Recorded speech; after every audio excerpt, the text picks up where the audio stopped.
Welcome. Today we're doing a deep dive into some really foundational stories, the ones that sort of underpin Western ideas about conflict, the Trojan cycle. That's right. We're looking at these epic narratives, thinking about what drives them. The raw human emotions, the gods getting involved, that relentless quest for honor. Yeah, the kind of honor that can just tip over into something really destructive. We want to pull apart these moments of intense conflict. We'll be using the lens of Western epic, primarily the Iliad, to look at these crises.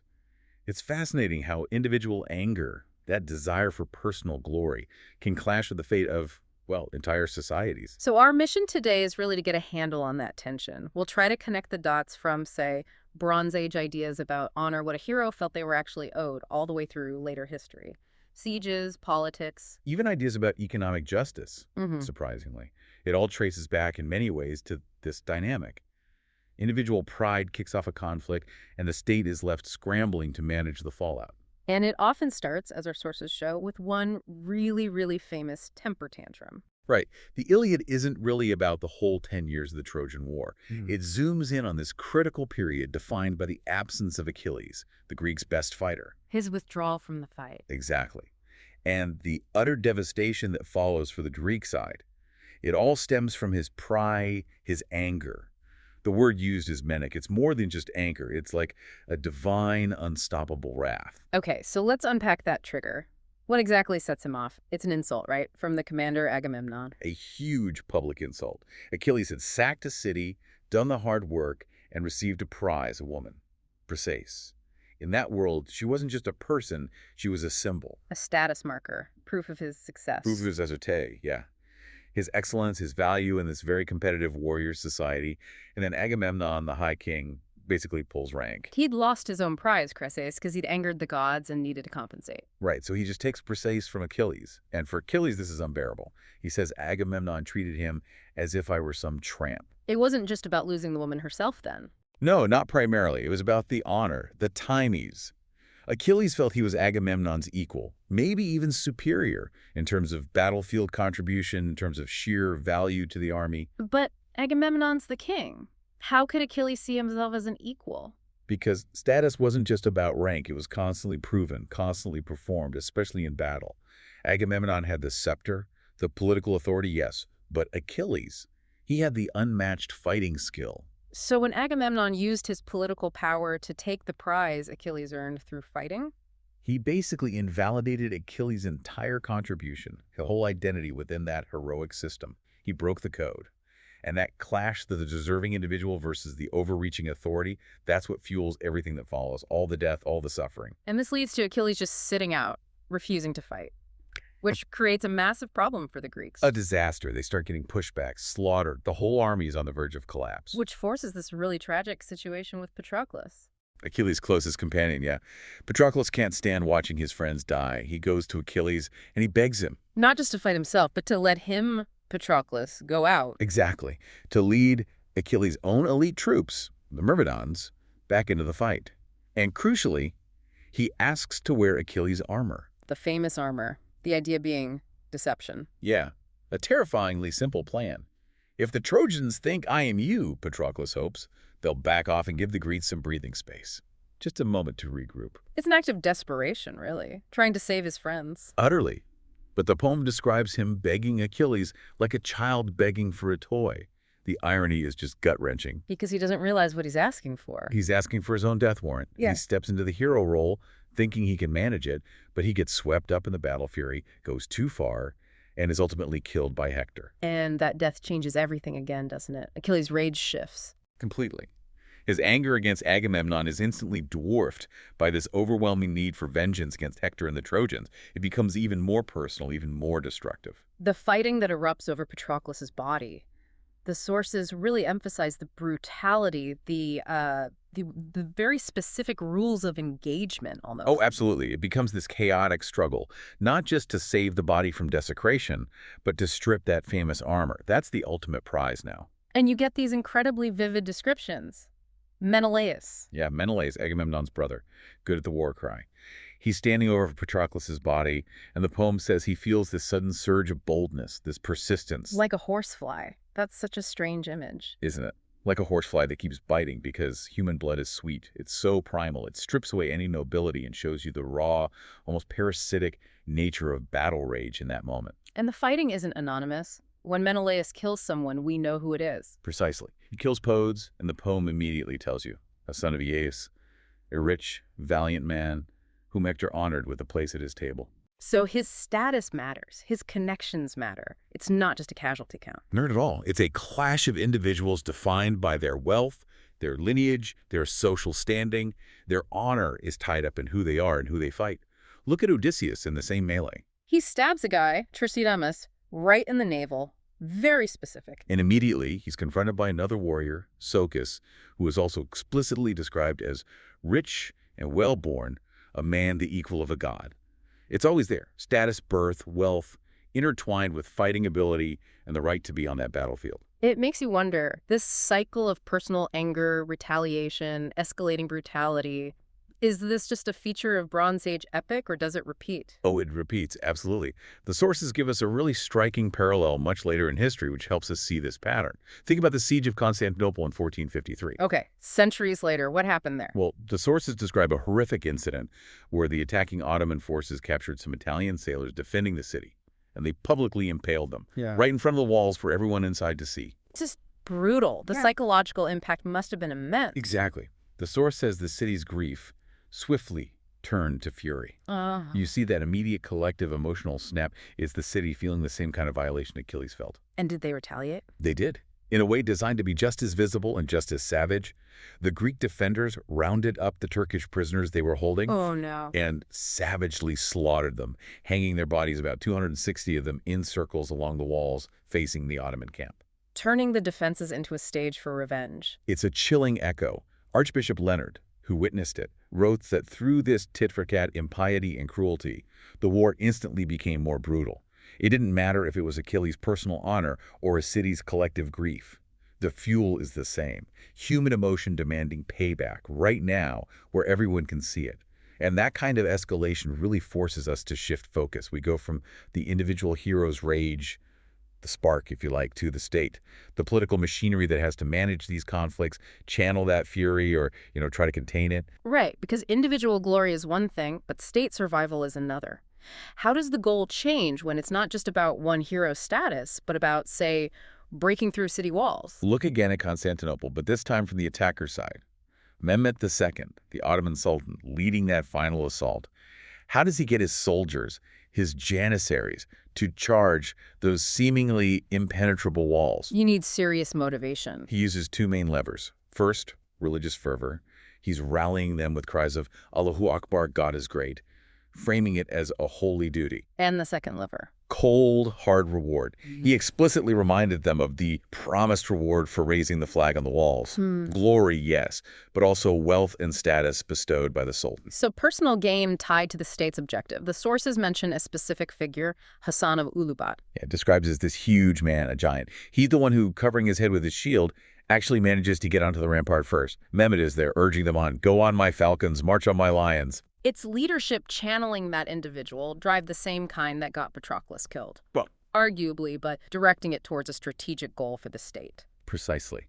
And this brings up broader questions about leadership and law, especially in a crisis. How does authority function when the stakes are this high? We can look back, for instance, at medieval ideas about kingship. Like Charles V of France, what was his take? He saw the king's main job as upholding the law. And interestingly, the theory was that the king's right to rule, his legitimacy, came from the common consent of all. Common consent? That sounds idealistic, maybe, especially when you're talking about waging war. Well, that's the tension, isn't it? In theory, consent. In practice, especially during wartime, a king's power really depended on his will, his ability to command and enforce decisions. War pushes that boundary. And it exposes uncomfortable truths about leadership priorities. The sources mention siege commanders. Yes, the grim reality for ordinary people during a siege. Often the military commanders would choose to hold out, endure the siege, rather than surrender. Why? Self-preservation. Largely.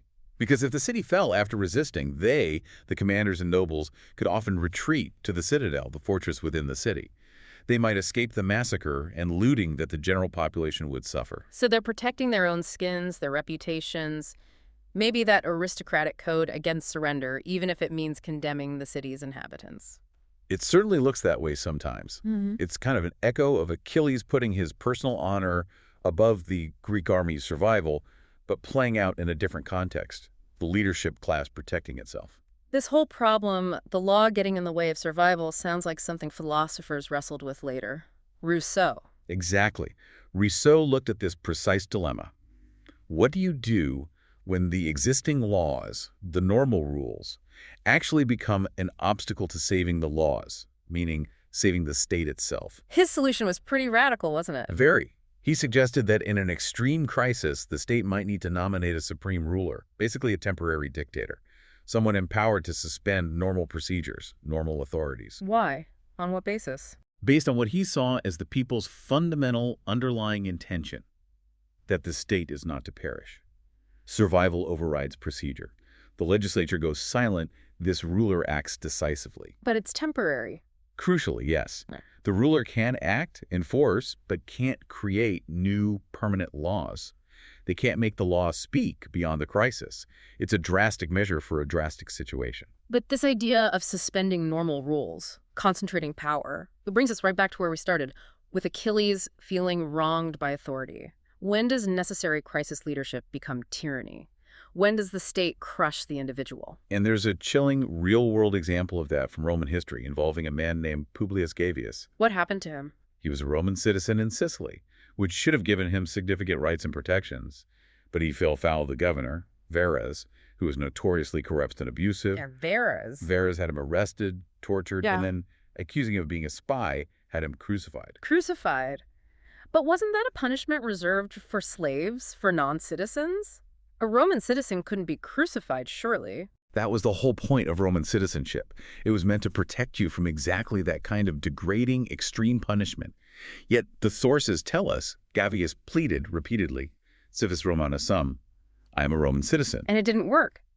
It had absolutely no effect. Verres ignored it completely. The very words that should have been his shield, invoking the power and law of Rome, were useless against this local tyrant's abuse of power. Wow. So it's the same pattern again. Just like Achilles felt stripped of his honor, his due, by Agamemnon, Gavius was stripped of his legal identity, his fundamental rights, by a corrupt, official-wielding state power. Exactly. The loss of status, whether it's heroic honor or legal protection when power is abused, that remains the flashpoint. So we've seen the battlefield rage and the political maneuvering.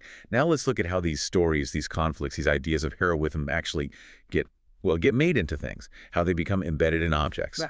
The connection between the myth and the actual manufacturing. How did people, especially the elite, capture these big heroic narratives in, say, physical items? There's a fantastic example. The founder painter's Berlin Cup. It dates to the 5th century BCE in Athens, and it's special because it actually shows us a workshop scene. What's depicted on the outside? You see these well-dressed Athenian gentlemen leaning on their staffs, looking very much like wealthy patrons, and they're watching bronze statues being made. Intense physical work. Statues commissioned for? Probably for victors in athletic games or maybe even commemorating military achievements. You see the craftsmen nearly naked, sweating, working near the heat, hammering, scraping the metal. So there's a contrast right there, the patrons observing, the craftsmen working. And the painter seems to have a bit of wit about it. The sources point out one detail. A sculptor hammering away at a statue of a running athlete, which looks almost like he's beating up the figure. It's a kind of comic echo of heroic combat, reduced to workshop labor. That's clever, the effort that goes into making the image of heroism versus the heroics themselves. Exactly. That tension is right there on the surface. But then you look inside the cup, at the tondo circular image at the bottom. And the scene changes. Completely. It shifts from the human workshop to the divine one. We see Hephaestus, the god of craftsmanship, the smith god. The lame god, right. That's him. And he's being visited by the sea nymph Thetis, Achilles' mother. She's come to check on the new set of armor he's forging for her son. He's showing her the helmet he just finished. Okay, wait. This is directly referencing the Iliad, isn't it? Absolutely. It's Iliad Book 18. This happens right after Patroclus has been killed, wearing Achilles' original armor, which Hector then stripped from his body. So Achilles needs new armor to go back into battle for revenge. And Thetis goes to the best craftsman there is, Hephaestus, to make an unparalleled divine set. The cup visually links the contemporary creation of statues for Athenian elites with this foundational myth of divine craftsmanship for the greatest hero. And that armor Hephaestus makes isn't just functional, is it? The description in the Iliad is incredible. It's mind-blowing. Hephaestus doesn't just make armor, he decorates this shield with the entire cosmos. Like literally everything. Pretty much. The earth, the sky, the sea, the sun, the moon, the constellations.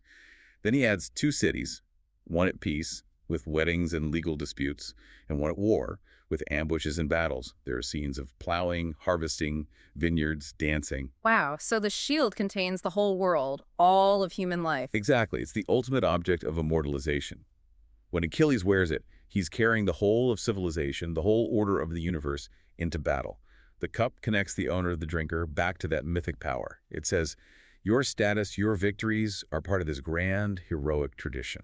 So these objects, whether it's a cup or armor, they become carriers of memory, tools for linking the present back to that heroic past. Definitely. They act as heirlooms, mementos, maybe even relics in a sense. The source mentions that memory gets invested in things that were known or thought to have been used by or have been touched by the body of a person important for any cultural reason. Like Vespasian's cup. Exactly. The Roman Emperor Vespasian used a particular silver cup for important rituals. Not because it was most valuable, necessarily, but because it had belonged to his grandmother, the woman who raised him. So the personal connection gave it immense significance. It held that deep, personal, ancestral memory. It reinforced who he was, where he came from. The object becomes a vessel for identity. And that ties into how identity itself is proven in these stories, right? It often comes down to very specific personal memories, sometimes linked to objects or physical marks. Odysseus. Odysseus is the prime example. When he finally gets back to Ithaca after 20 years, he's disguised, unrecognizable. How does he prove who he is? Not just by saying, I'm Odysseus. No, that's not enough. He needs concrete proof, shared private knowledge. His old nurse, Eurycleia, recognizes him only when she's washing his feet and feels a distinctive scar on his thigh. The scar he got from a boar hunt when he was young. Yes.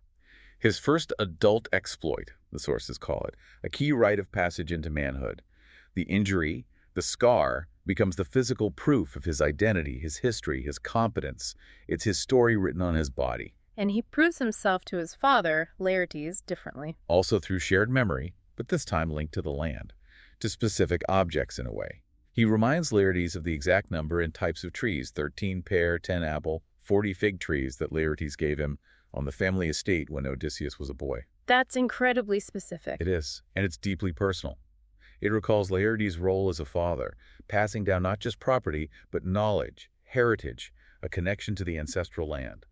That shared memory confirms Odysseus' identity to his grieving father. And even that boar hunt story, the source mentions a detail about how the wound was treated. Yeah, it's fascinating. It says they staunched the bleeding by chanting a spell. Spell. Right, so you have the physical mark, the scar, the defining event, the hunt, and this ritualistic element, the spell. They all weave together to form his heroic identity. The scar isn't just damaged skin. It's proof of his past, validated by cultural practice. It's a certificate of who he is. Okay, so we started this whole deep dive with Achilles basically demanding payment for his work, his risk.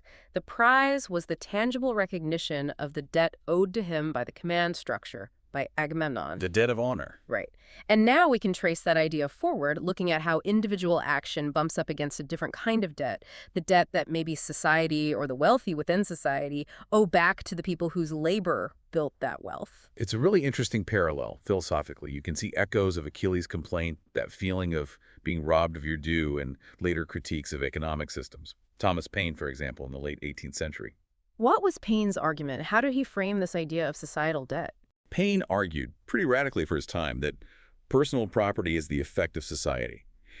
His point was, look, nobody gets significantly wealthy entirely on their own. You need the structures of society.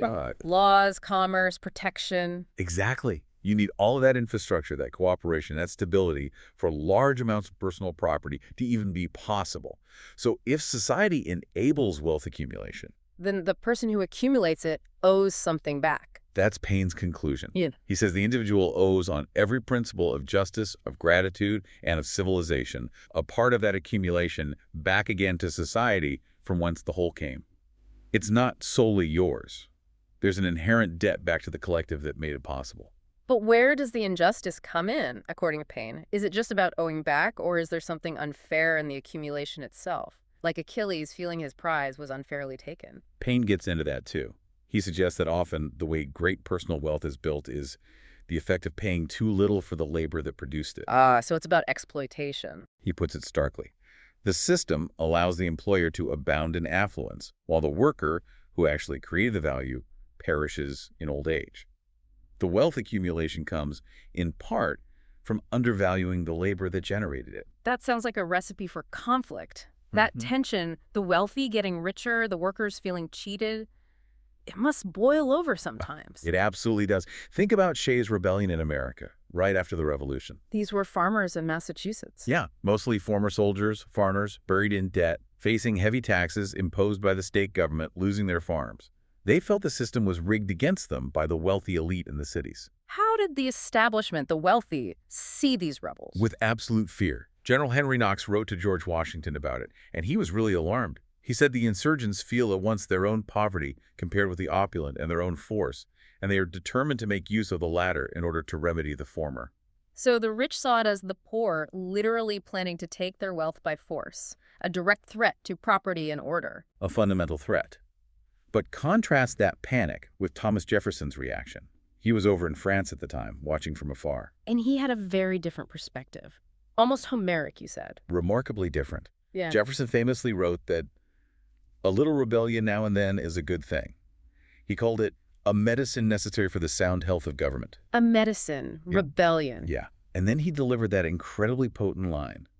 The tree of liberty must be refreshed from time to time with the blood of patriots and tyrants. Wow, that's a much more accepting view of conflict. It sees conflict not just as chaos, but as an almost inevitable, maybe even necessary consequence of injustice and unequal power.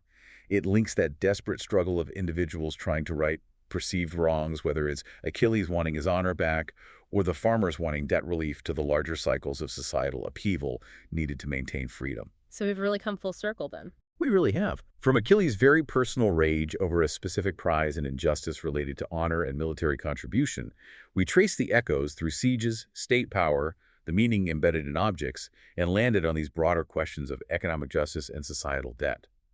But the core dynamic, it seems remarkably consistent. Conflict flares up when there's a perception of fundamental unfairness, when individuals or groups feel that what they're rightfully owed, be it honor, rights, or fair compensation for their labor, has been taken or denied by those in power. #outro. So that brings us to the end of this deep dive. We started way back on the battlefields of the Bronze Age, really feeling Achilles' fury over that stolen prize. We saw how that kind of personal conflict played out in later history, like the brutal Siege of Constantinople, examined how states try to manage crisis, and how objects themselves carry these stories of heroism and identity. And we ended up connecting it all to thinkers like Thomas Paine and the ongoing tension around wealth, labor, and justice. It seems the power of these ancient epics isn't just in the war stories themselves, but in how they frame these enduring questions about glory, about loss, and about debt. What does a hero deserve? What does a king owe his people? What do the wealthy owe the society that enables their wealth? Yeah, those questions keep resonating. We saw how, back in the heroic age, a hero like Achilles demanded that physical prize as proof of his worth, his contribution. Now, think about Payne's argument that accumulating wealth often involves paying too little for the labor that created it, and that wealth really owes a debt back to society. So here's a thought to leave you with.